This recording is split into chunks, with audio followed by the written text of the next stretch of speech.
자, 오늘 주제가 천국에 대한 비유인데 평소에 천국에 대해서 뭐 좀 생각 좀 하고 살게 되나요? 아주 젊지만, 네, 제가 아주 젊은데.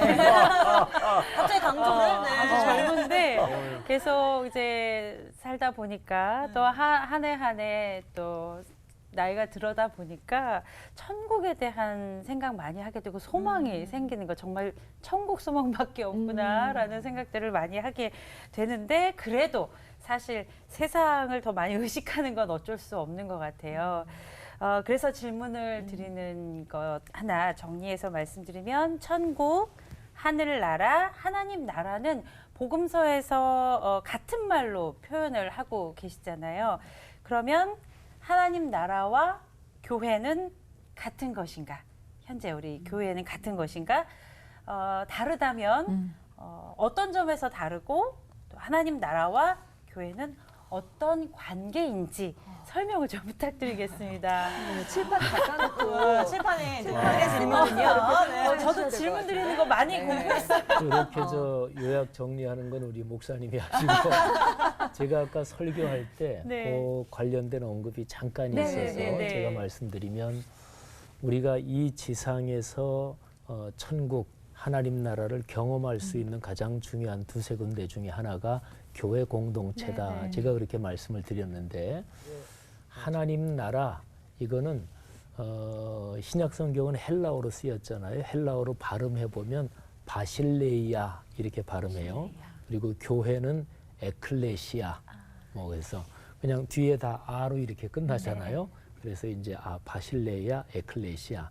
근데 하나님의 나라 바실레이아가 이 교회 에클레시아에서 이미 여기서 경험이 되고 있는 거죠.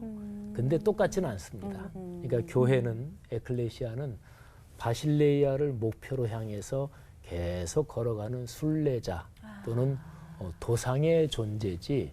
그래서 교회가 내가 하나님 나라야. 여기가 하나님 나라하고 똑같아.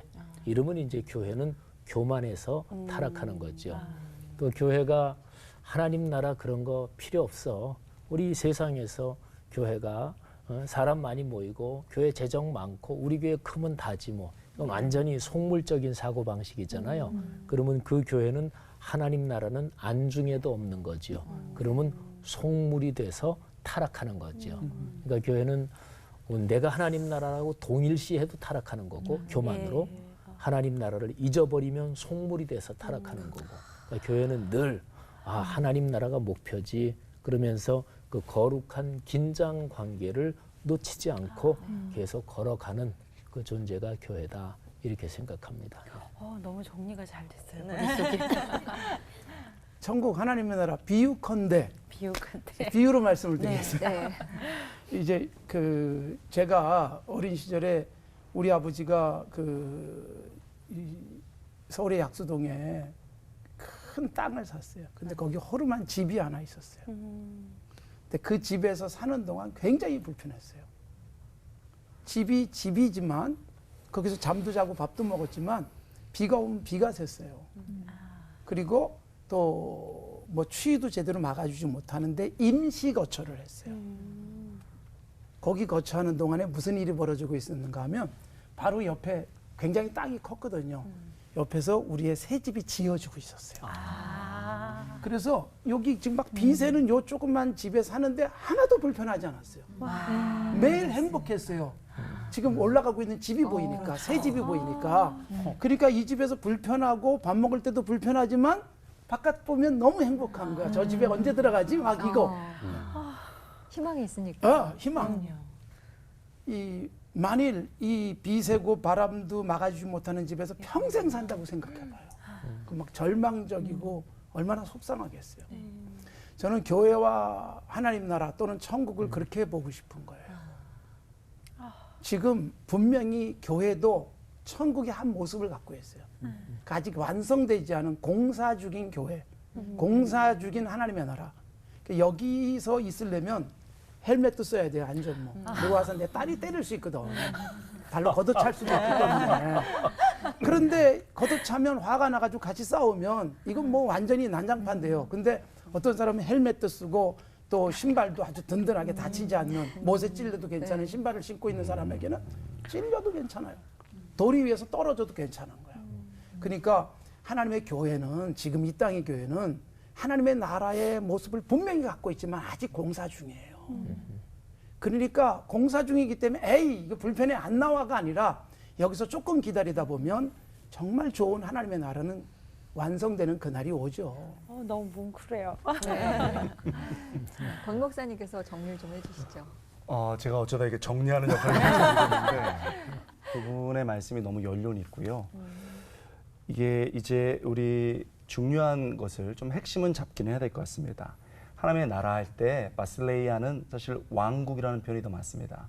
하나님의 왕국이라는 표현인데 이 나라, 하나님의 나라는 우리가 잘 아는 것처럼 몇 가지 요소가 있어요. 주권, 왕의 주권, 그다음에 백성, 그다음에 천국입니다. 자, 예수님께서 이 땅에 오셔서 가장 하셨던 일은 뭐냐면 하나님의 주권을 펼쳐서 하나님의 백성을 모은 겁니다. 여러분 구약에서는 하나님의 백성이 이스라엘이었습니다. 맞습니까? 그런데 그 역할을 포기한 거예요. 타락을 했습니다. 그래서 신약에서 새로운 이스라엘을 예수님이 모은 겁니다. 성경에서는 이것을 참 이스라엘이라고 표현합니다. 그러면서 예수님께서 하나님의 나라의 새로운 구성원, 백성을 모으는데 참 이스라엘을 모으지요. 그래서 제자들이 12명입니다. 구약의 12지파처럼 12명을 해서 참 이스라엘을 모으겠다는 것이지요. 여러분 그렇게 보면 결국은 교회라는 것은 뭐냐면 하나님 나라의 구성원, 참 이스라엘을 대표하고 있는 겁니다. 결국 이건 건물이 아닙니다. 백성, 결국은 참 이스라엘을 말하는 것을 알 수가 있지요. 여러분 그러므로 하나님 나라와 하나님 나라의 구성원인 교회가 일치되지 않습니다. 말씀하신 것처럼 그러나 하나님 나라의 어떤 부분이 구성되고 경험됩니다. 그리고 하나님 나라의 모습을 보여줄 수 있지요. 그래서 제가 한 게 아니고 많은 신학자들이 오늘 저는 깜짝 놀랐어요. 올폰이 이런 질문을 하다니요.